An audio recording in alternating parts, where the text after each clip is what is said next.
Alright, checking out Amazon again here on the weekly. Nice breakout here on the last week's candle above previous all-time high at 20.50.5. I think we talked about this last week. Nice cup and handle setup here.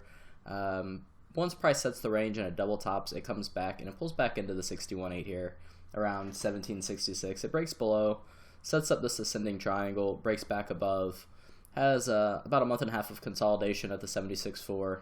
And then when it falls back and back tests into that ascending triangle top, up and off it goes with earnings and everything else, now making that all-time high as we've discussed. If price can continue to hold 2050, then we're looking at the shorter term, the handle 161.8 up here at 22.52 or so. Obviously, that's barring that 2050 hold. That's really all that really matters to this chart right now on a weekly time frame. On a daily time frame, let's go a little bit closer. Whoops, that's not what I wanted to do. Here's that chart. That's better. All right. On a daily time frame, obviously this large gap below from earnings.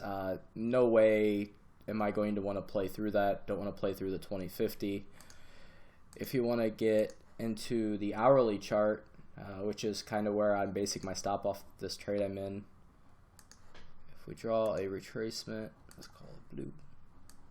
It's a very weird set of retracement levels. Let's go this way. There we go. Let's just go ahead and put the 23.6 on because I know what it's doing. There you go. All right, so now we have our shorter term levels on Amazon. Obviously, we still have a bit of space down here below 2075 that could press down into 2060 in the shorter term just to fill this area in. Like I said, so long as 2050 holds, great trade.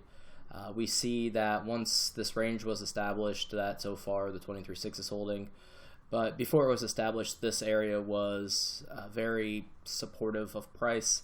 And we can see now that that is also the secondary 61.8 at 2038 or so. A lot of consolidation in between the 61.8 and the 38.2 on the shorter term here between 2037 and 2060. So we'll want to watch that as support.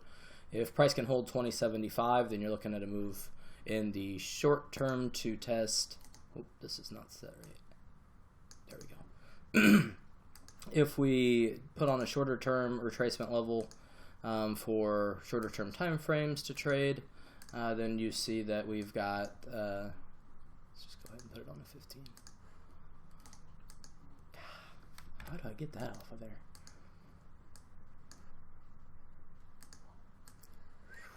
All right, there.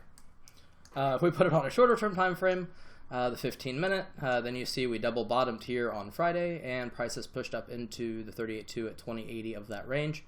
Break over 2080, test into 87 at the shorter term 61.8 and over 61.8, looking at the all-time high test at 2098.5. Break 2098.5, and your shorter term target is up at 21.16, and then 21.45, and then if we pull back out to the daily,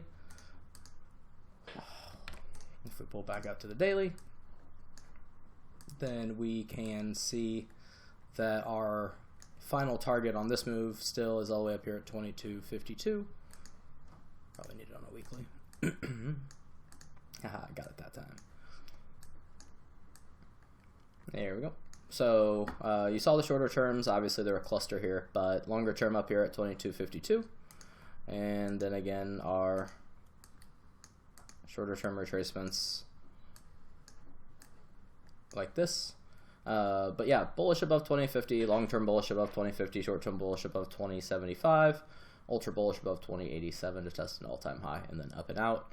Really like the chart, expecting this to continue to progress, kind of like Google did when it had its breakout. Took it about 13 weeks to make it to its final target, and the final target on Amazon is actually all the way up here at the 2500 level. So week 1 is in the books, and on to week 2, and looking for forward progression for the foreseeable future out of Amazon.